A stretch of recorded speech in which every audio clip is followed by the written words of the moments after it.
Salut à tous, ici Frédéric Morel. Bienvenue sur ma chaîne dédiée à la science et aux découvertes scientifiques. Si vous êtes passionné par l'exploration de notre univers et les avancées scientifiques, pensez à vous abonner. Aujourd'hui, on plonge dans un sujet fascinant qui repousse les limites de notre compréhension. Bonjour Allons-y. à tous. Aujourd'hui, je vous emmène à la découverte de la basilique Saint-Denis, un lieu chargé d'histoire et de mystère. Nous allons plonger dans le passe fascinant d'Argonde, une figure emblématique de cette église. Saviez-vous qu'elle a joué un rôle crucial dans l'histoire de France? Dans cette vidéo, je vais vous raconter son histoire, explorer les trésors architecturaux de la basilique et vous faire découvrir pourquoi cet endroit est si spécial. Préparez-vous à un voyage captivant au cœur de notre patrimoine.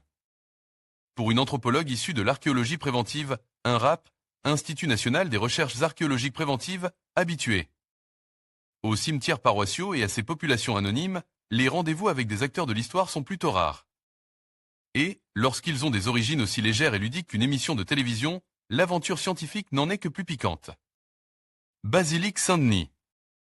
Ninara, Wikimedia Commons, CC BY 4.0. C'est ainsi que je dois ma rencontre avec Argonde, reine mérovingienne, à un projet de. La chaîne américaine History Channel concrétise par le documentaire de Da Vinci Code, Bloodline Programme dans la série portée par l'animateur Josh Bernstein, Digging for the Truth, à la recherche de la vérité, sur la chaîne Planète. Fig 1, Patrick Perrin, à gauche, et Josh Bernstein, troisième à partir de la gauche, dans le laboratoire de restauration du musée d'archéologie national lors du tournage d'une séquence de The Da Vinci Code, Bloodline pour la série Digging for the Truth. V. Galien, un rap souhaitant démystifier les liens de descendants supposés entre Jésus, Marie-Madeleine et les rois mérovingiens, induits. Dans le roman de Dan Brown, Da Vinci Code, l'équipe américaine est entrée en contact avec Patrick Perrin, spécialiste du monde mérovingien et directeur du musée d'archéologie nationale à Saint-Germain-en-Laye, Fig. 1. Les journalistes étaient à la recherche de restes osseux ayant appartenu à des souverains mérovingiens pour en analyser l'ADN ancien. Cependant, seul le squelette de la reine Argonde, ayant vécu dans le courant du VIe siècle, était accessible et a pu servir de support. Au discours de l'émission, Fig. 2. Fig. 2. Squelette d'Argonde mis en scène pour le tournage de The Da Vinci Code, Bloodline. V. Galien, un rap des objets royaux dans la nécropole de la basilique de Saint-Denis. En s'intéressant au reste d'Argonde qui venait d'être retrouvé après une disparition de 4 décennies, et en proposant son analyse génétique, l'entreprise télévisée précédait, sans le savoir, le démarrage d'une grande étude autour de la reine.